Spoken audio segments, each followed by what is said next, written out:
Hello, everybody, and welcome to the Women's Soccer Show. I'm Sarah. And I'm Ali. How you doing today? I'm good. I really enjoyed my impromptu Q&A that I did on Insta on Sunday. I think my favourite one is, and I haven't answered it, so I'll answer it on the pod now because I know who asked this, Cheyenne. As a British person, how annoying is it for Ali to have to say soccer? And the answer's very. Why do you say soccer? Why don't you just say football? Because we're the women's soccer show, so I have to say it often when I'm promoting my podcast.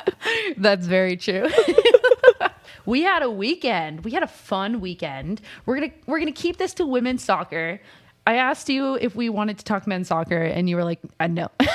No, I'm not watching. I'm ignoring. So yeah, I haven't been watching. The only thing that we want to talk about and highlight is Alex Scott. Yeah, I agree. I don't know the history of that armband. So for anybody who didn't see, Alex Scott was doing commentary on the sideline wearing an armband that has a heart that says One Love.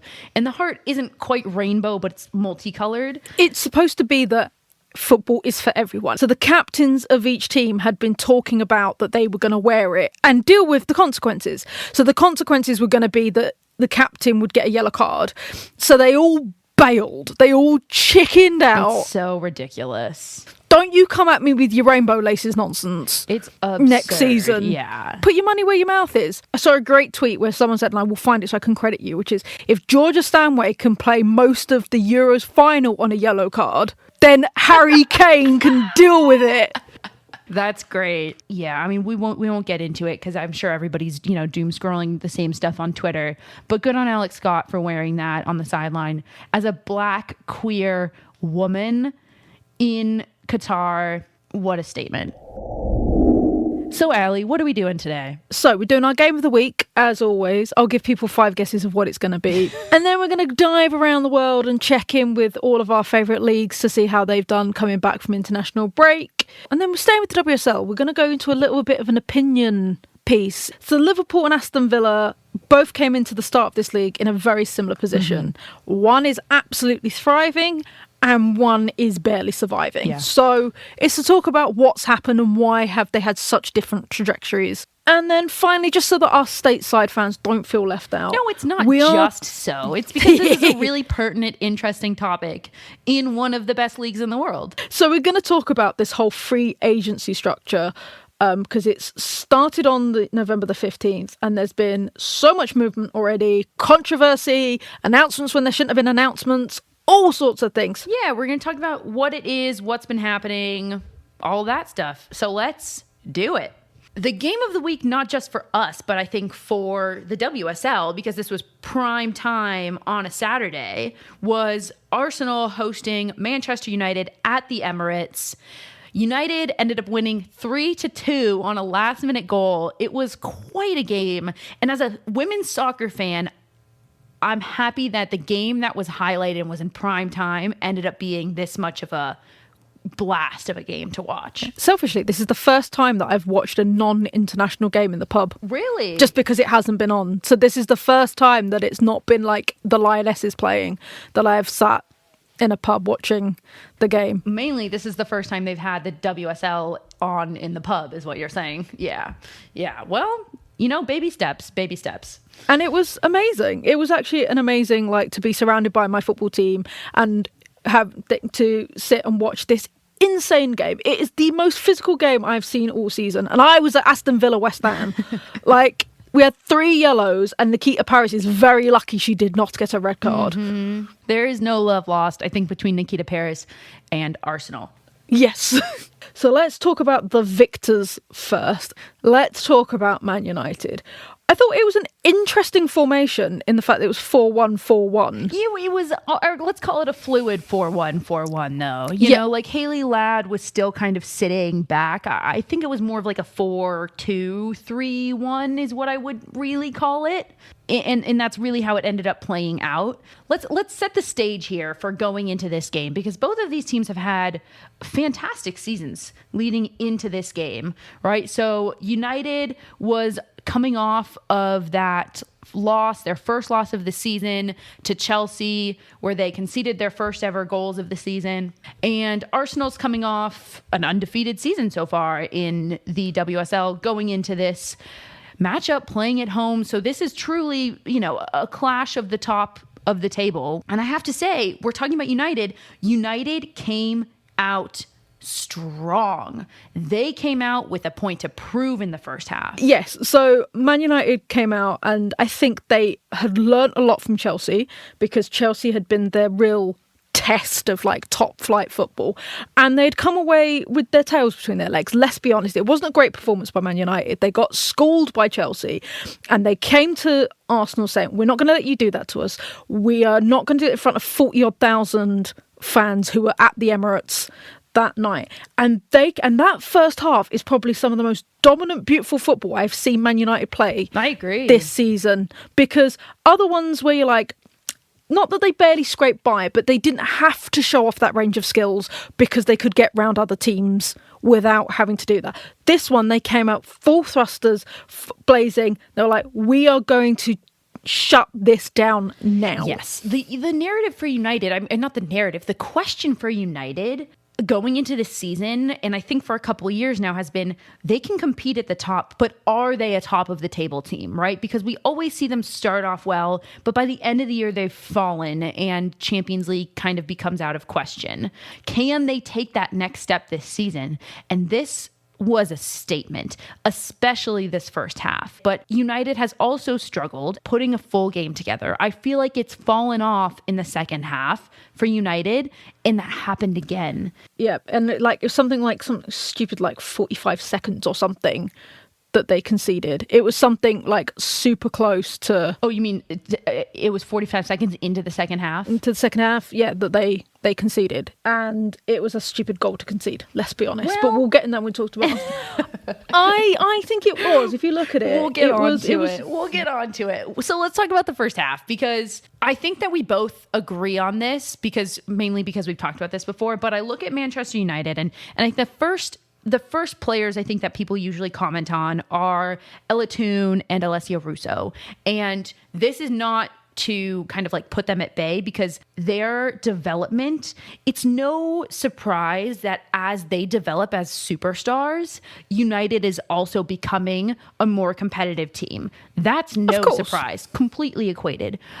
But it's important to highlight how important two players, Hayley Ladd and Leah Golton, are to this team. They are my top two. This team is not what they are, and they do not get the victories that they get without these two players. They are so important. So we've talked about Hayley Ladd before, where she sort of plays that number 6 role that we compare her to like Julia Ertz. Like, they play so much better when they've got Ladd in that sort of midfield connective position. I know it's supposed to be Zellum, and Zellum did have quite a good game. Yes, she did. She had a good game. She had one of her best of the season, I think. Yeah, I will concede that. But Hayley Ladd, for me, was just superior in every way, and was not only... she was back and forth. So she was up defensively when they needed her. She'd come down attacking. Like, she did it all. She's this such season. a true number 6 in how she roams the field side to side on defense and plays that connector role, like you said. And then Leah Golton on the wing is an attacking presence. Her attacking threat that she brings is so important to United, and we've seen it in past seasons. In Casey Stoney's last season, Leah Golton got hurt, and it was among other injuries too, but that started... But that's where the drop-off... Exactly, that's where the drop-off was. Her attacking presence is so understated. And then you add in Ella Toone kind of like pulling the strings up top. Oh, what's the face? Well, I'm going to be honest. Up until she scored, I barely knew she was there. Oh. I thought Ella Toone had a really quiet game and wasn't really doing anything. Like, I don't even think she got like a touch of the ball, if that, until she picked up that rebound. And then she came into the Ella Toone that we know and love. And I don't know if it's because she was tired, because she'd literally played... Yeah, all of the minutes. minutes, and then came straight back to play this really intensive game. But I think it took her a little bit longer to get into the Ella Toone that we know and love. I think that that's fair. I was seeing her more as like there were other players who were able to exploit the space, but she was slower to kind of come into the game. But boy, did she by the end of it. Oh my goodness. So again, we're talking about Hayley Ladd. Hayley Ladd has gone on for this first goal, gone up, shot straight at Zinsberg, who's only barely managed to palm it away. And no one's watching the space. No one is watching Tooney, who has come straight in and dinked it through the left-hand side of... Yes, I want to come on to this first goal when we talk about Arsenal, because I think this was as much of a United triumph as it was an Arsenal failure. Exactly. But you know, credit where credit is due. She still put that goal away, and for United to go into halftime up 1-0, that was a big deal. But let's talk about the second half, because United comes out of the second half, they're up 1-0 and immediately concedes. Immediately. Yeah. And here's where I think United really went wrong. It's not necessarily in the fact that they came out flat, because that's not great, but it's in how they responded to that goal.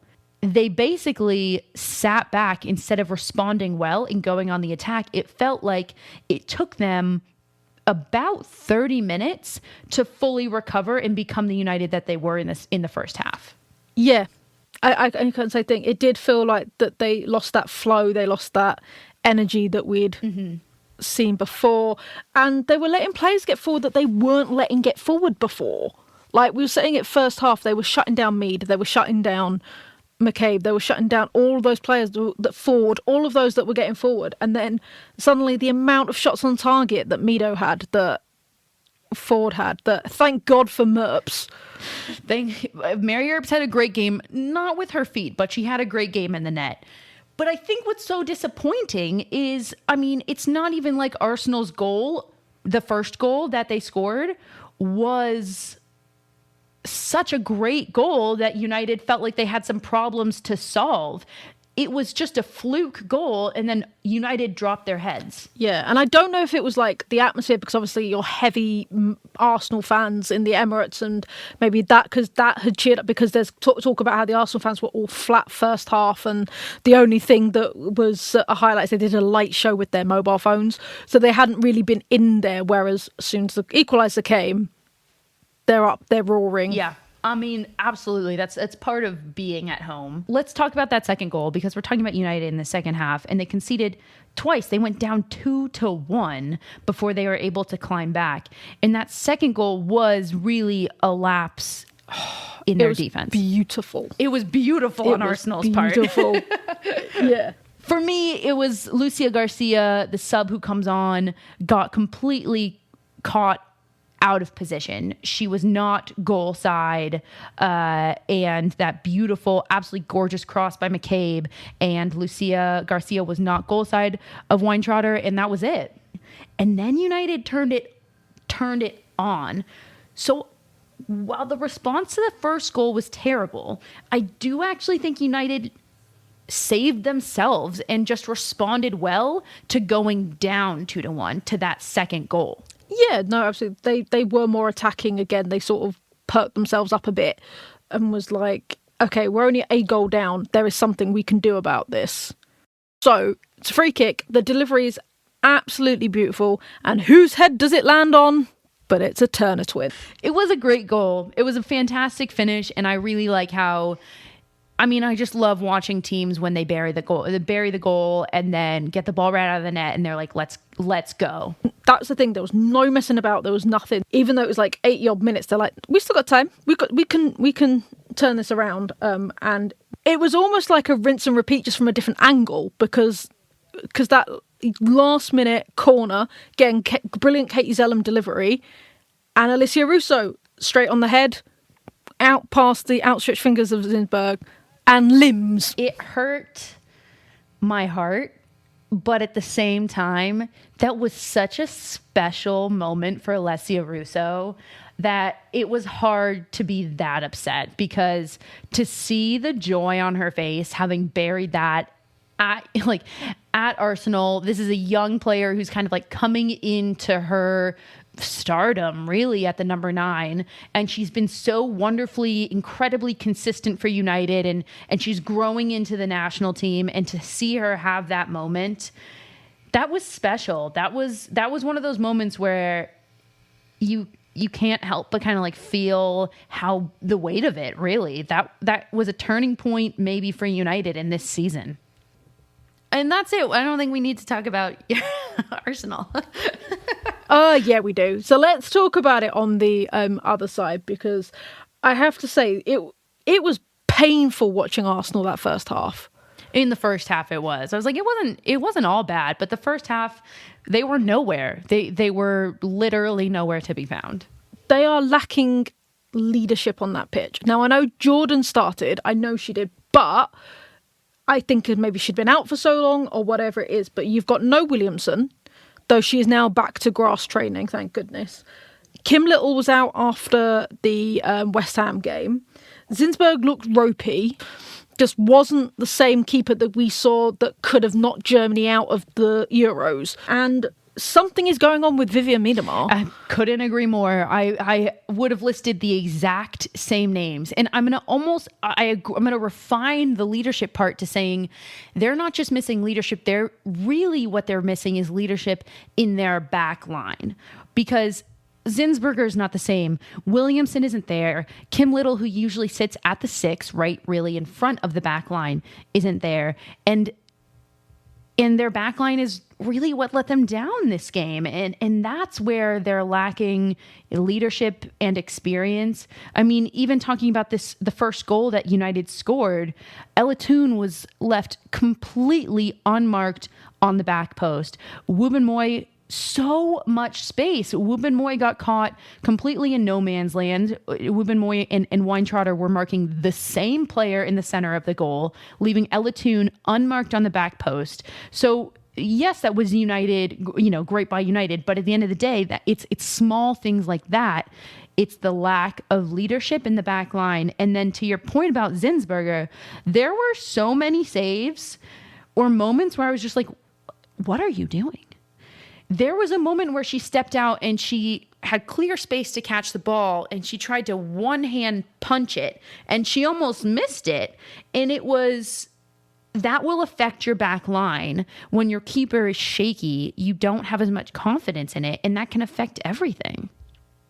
So let's talk about Vivianne Miedema before we move on. Yes. What is going on? What is going on with Viv? I was going to ask you that question. What do you think is going on? Well, there's a lot going on with Viv. I feel like this has been the saga of Vivianne Miedema for the past year, really.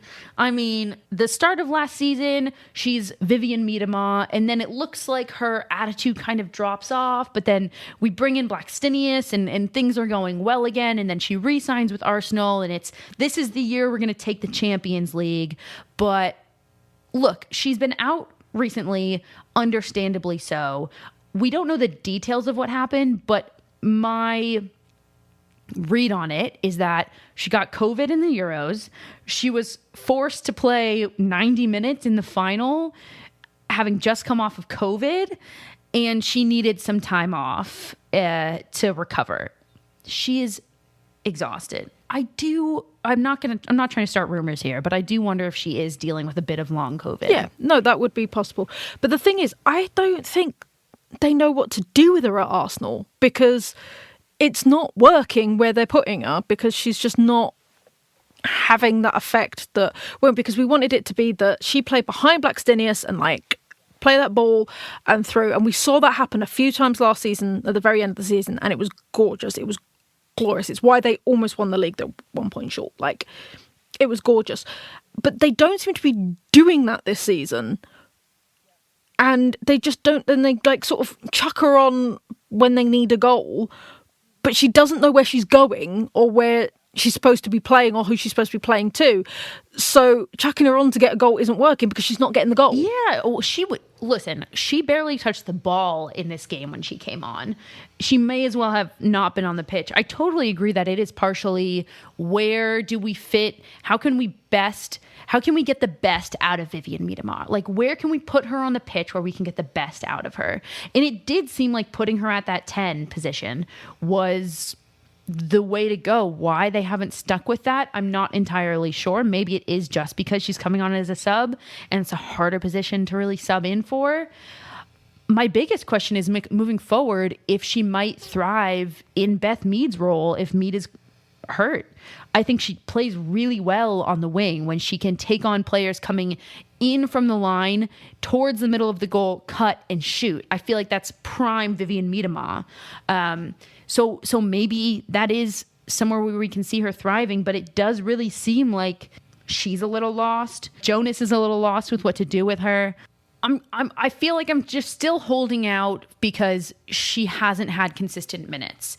And it's hard to judge when a player hasn't had consistent minutes. So for that reason, I'm going to say, like, I do think that it works with her at the 10, but it has to be consistent, because at the end of the day, you need to develop those connections, and this team needs to know, if Vivian Miedema's playing at the 10, they know where she's going to be on the field, and that becomes easier.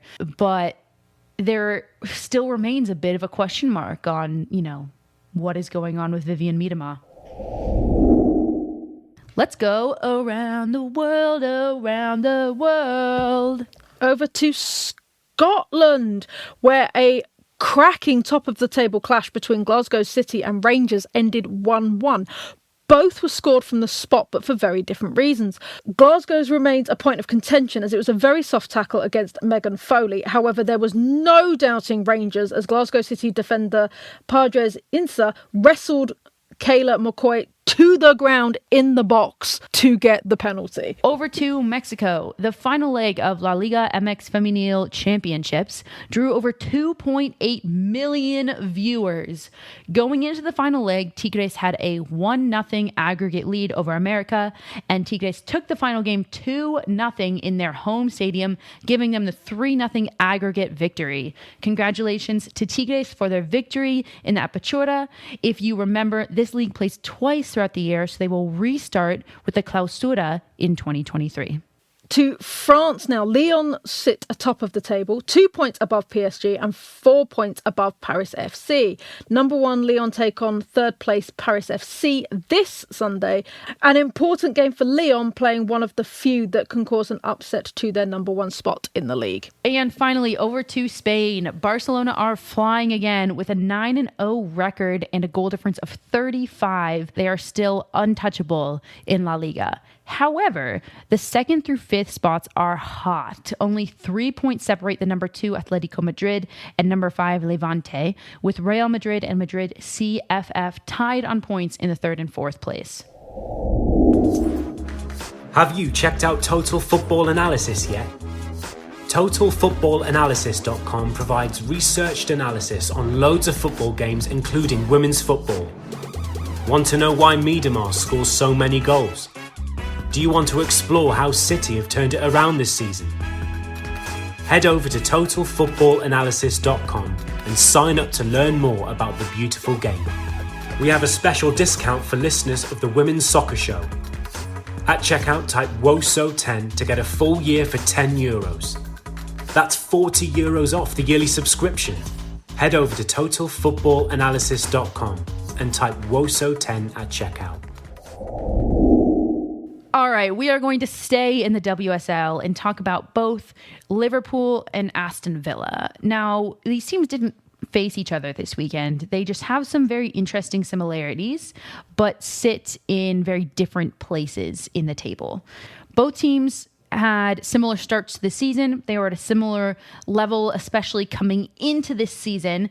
They had to recruit really hard. Aston Villa was almost relegated. Liverpool, obviously, being the team that was promoted into the WSL, so this is their first season here. And both of these teams could really have been considered the two that you would place at the bottom of the table at this point in the league, fighting for who's not being relegated. However, Aston Villa are having a great year considering where they were last year, and Liverpool are floundering at the bottom of the table. So, Allie, what is the difference between these two teams? Yeah, it's crazy. I wanted to talk about this because it's like, as you just said, they came in both with picking up players that had been sort of second string players for their teams going in. We saw a lot of movement to Aston Villa from like Everton. They had Smo McGill, Kenza Darley, all came over to Everton, from Everton to Villa, and the same with Liverpool. They picked up these players that were sort of on the fringe of their teams. Good pickups for both teams, though. There was you don't shy away from Shanice van der Sand and Katie Stengel from the previous season. Like, they're both cracking players. So they were great pickups, but you didn't know how it was going to work because it was a case of rebuilding, tearing down and rebuilding again. So you didn't know. So they were both coming in from very similar positions. Both had the same start to the first game of the season in doing some massive giant killings. Aston Villa knocking Man City down 4-3, and then Liverpool beating Chelsea. I think it was like, was it 2-0? Whatever, I don't remember it was, but we will all remember that they won. Yeah, exactly. So it was like, Matt, and you're like, this is crazy. Yeah, like, we were like, welcome to the WSL, Liverpool. Wow. Exactly. Welcome to the WSL. Liverpool have only just picked up their first point since that win, with a draw against Brighton. Yeah.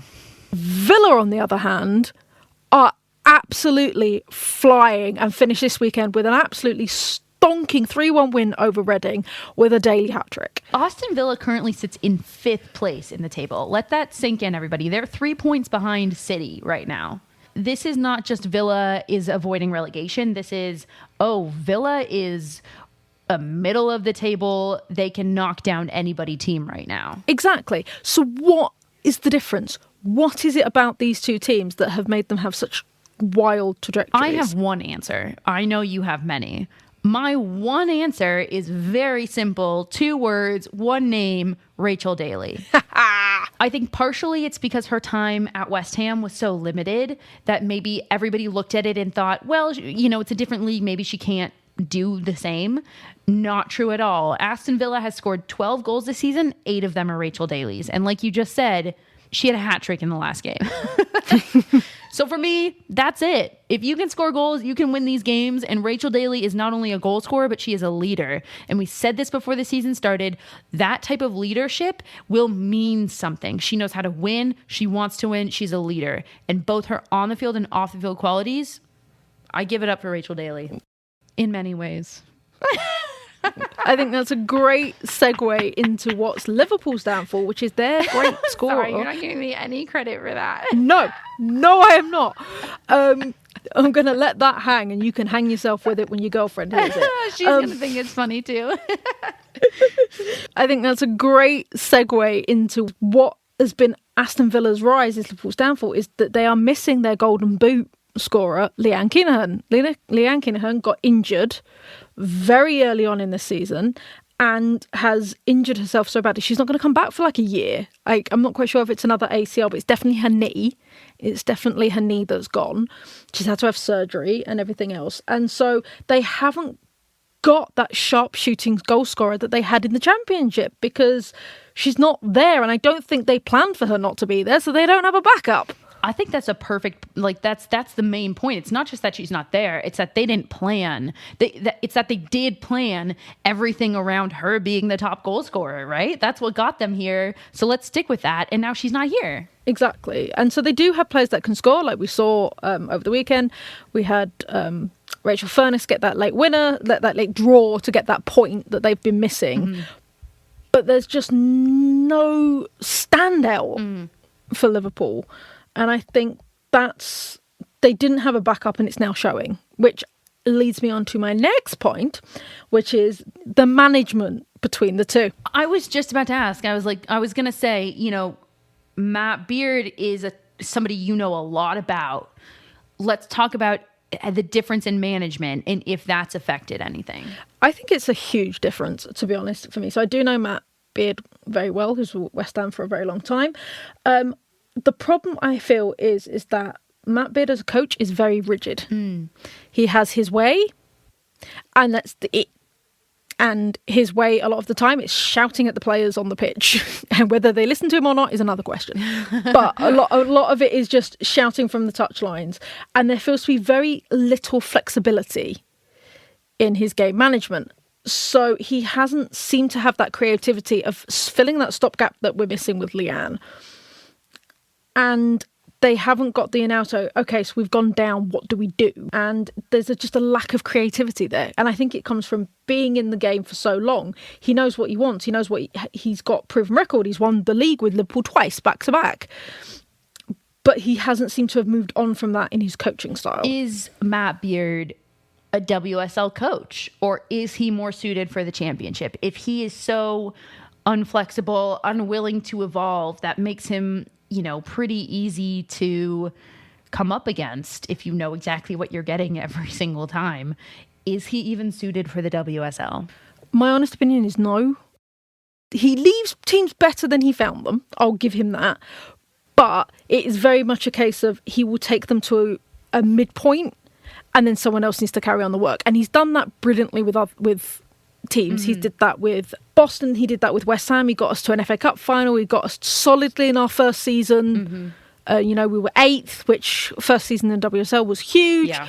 And he did the same for Liverpool. He got them back into the WSL, which Vicky Jepson had tried twice, I think, before he took over. So he's very good at that. He's very good at stripping a team, taking them back to basics and helping them build up to something. He's not very good at pushing past that something. Yeah, I agree. I completely agree. Whereas we look at Carla Ward, who has a very similar background. You look at what she did at Birmingham. She took Birmingham that was sort of flailing after Mark Skinner left. They had a coach that nobody liked, a Norwegian whose name I can't remember. But she didn't go very well, and a lot of the players left when she took over because they didn't like her style. So Carla Ward came to Birmingham and really rebuilt that team and left them in a great place. Her and Birmingham didn't have the greatest relationship, so she went to Aston Villa. And now look at Aston Villa. So let's go back across the pond and we are going to the NWSL because there's this brilliant new structure. Just when I thought I understood how recruitment worked in the US. It's okay. You didn't need to know how it used to work because it was a terrible system. So let's talk about free agency. So let's talk about for those that are like me that aren't quite sure how it's all going to work, run us through it. What does free agency really mean? Okay, well, this is obviously new this year. It comes with the CBA. Previously, to break it down in the most basic terms, players had no autonomy. They were signed to a team, and a team held on to those players' rights, even if that player left the league. So, for example, whatever team owns Caitlin Ford's rights, which they've been traded since she left Portland, but they've been traded since then. So whatever team, for example, owns Caitlin Ford's rights, if she were to come back to the NWSL, they would still own her rights. That's how it used to work. Now, certain players can become free agents, which means that they get to decide where they want to play. Okay. So why certain players? Like, who is it? What criteria do they have to meet?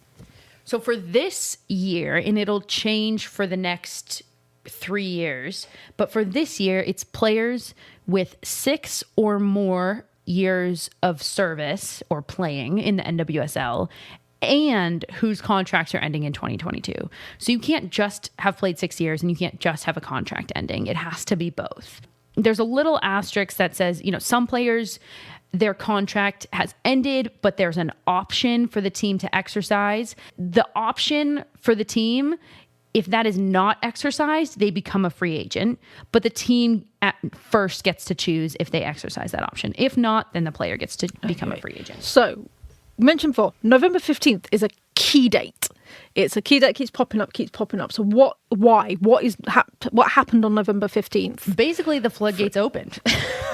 So before November 15th, teams were allowed to have contact with other players, be in negotiations and conversations around, would you want to play here? What are you thinking about? It was between when the rosters freeze, that's when they were allowed to start talking to players, and until November 15th. And when November 15th hit, officially contracts could be drawn up, players could sign and officially become members of other teams. Essentially, their free agency has begun and they're allowed to move. So what happens now? So you've got players that become free agents and the team that they're with decides, nah, you're all right. We don't want you this season. Off you go. Off to new pastures. What options does that player now have? So I feel like there's a way we can break this down into 3 different scenarios. So first, if a player is a free agent but doesn't receive an offer from their team or another team, they just become an unrestricted free agent and they're unassigned to an NWSL team. They're basically there if a team wants to pick you up, they can pick you up. But unfortunately, that means now they aren't playing for a specific team. Second, if a player agrees to terms with their current team, they can just sign the new contract at any time. So they're a free agent, but they want to keep playing for their team. They sign the contract. That's all good and well. Third is if a player becomes a free agent and agrees to terms with a new team, that's where that date of November 15th comes in, where they can't sign with a new team until November 15th. Right. So there has been some interesting movements already. Kelley O'Hara announced on a podcast that she has come back home and is going to Gotham, which everybody was super excited about. We all love Kelley O'Hara. However, turns out she shouldn't have done that. You're asking why she got fined? Yeah. Is there a specific date that they can announce, or is it... No, it has nothing to do with the announcement date. It has to do with the fact that she actually hadn't signed, like the contract wasn't official yet. All of the, the T's weren't crossed, the I's weren't dotted. It's clear that they were in some form of an agreement and possibly things had been signed, but the contract wasn't fully completed and executed when she announced it. And that's why the fine came in. Oh, that does make sense. She just got a little bit eager. I don't know what happened. I think she was in New York. I think the podcast was recording in New York and she got a bit overexcited and a bit sort of I don't know though if Gotham, I'm assuming Gotham would have been given the heads up, or maybe I she don't just got think a little they eager. did. That's the thing. This is why I say it's a little like Kelley O'Hara chaotic. It's why we love her. That's definitely the biggest move so far. And while there's a lot has happened, not a lot has happened with the big names. And I think that's partially because a lot of the big names are going to remain. Like we look at Megan Rapinoe, she's one of these players who qualifies in terms of, yes, she's played for more than 6 years in the NWSL and her contract is ending. And I don't see her leaving Seattle, for example, Okay, so I think two big names that sort of stand out as these free agents is, at the moment, as far as we know, is Katie Johnson hasn't gone back to Wave. Yeah, so Katie Johnson became a free agent and Wave made the decision to not re-sign her, which I think it was surprising because of the role that she played for San Diego. She was really solid coming in as a sub, the few games that she started, and that came as a surprise. But Katie Johnson is now, a free agent that I do assume that some team will pick up. Wave made some big moves come November 15th. Marlene Schimmer, who was their first round pick in the draft last year, also not re-signed. So big names. And then notably for Racing Louisville, Gemma Bonner. That was the one that got me, was the fact that Gemma Bonner, who has been like a really key integral part of Racing Louisville, she came over from the WSL. She's never played for another team in the NWSL for this round apart from Racing, and I don't know if it's a case of homesickness because the official reason they've given is she wants to play closer to home, but we're going to eye roll that. We're going to do a segment, I've decided in this moment, specifically on Racing Louisville, because there's a lot happening there, and it's really unfortunate because they have just been in turmoil since the inception of this team, and they can't seem to get any footing. So any player leaving Racing Louisville right now, unfortunately, it's not a surprise. So where do you think this free agent holding is going to lead the NWSL? Are we going to get a bit more of a fairer balance in teams? I don't know, because at the end of the day, the positive that I think that is going to come out of this is that you now have to make your team, your club, attractive for players to want to play for. And that's what Kansas City's done. They've made their team so attractive in terms of the coach, building the facility.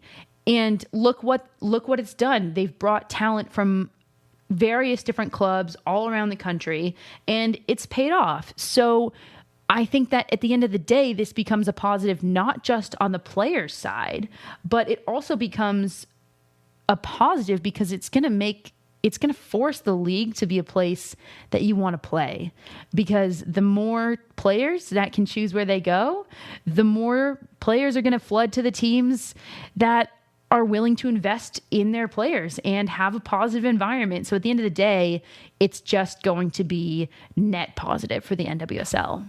Well, I can't wait to see how that turns out and see who ends up going where. And hopefully we'll get some more Kelley O'Hara style accidental reveals because they're just too excited.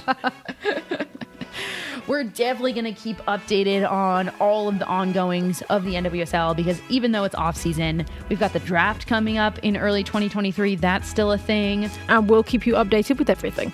That is it for this week. For the Women's Soccer Show, I've been Sarah. And I've been Ali.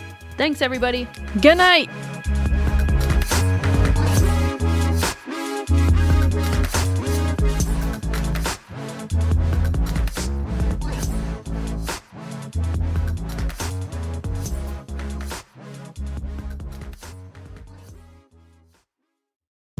This podcast was edited by Monkey Hill Media.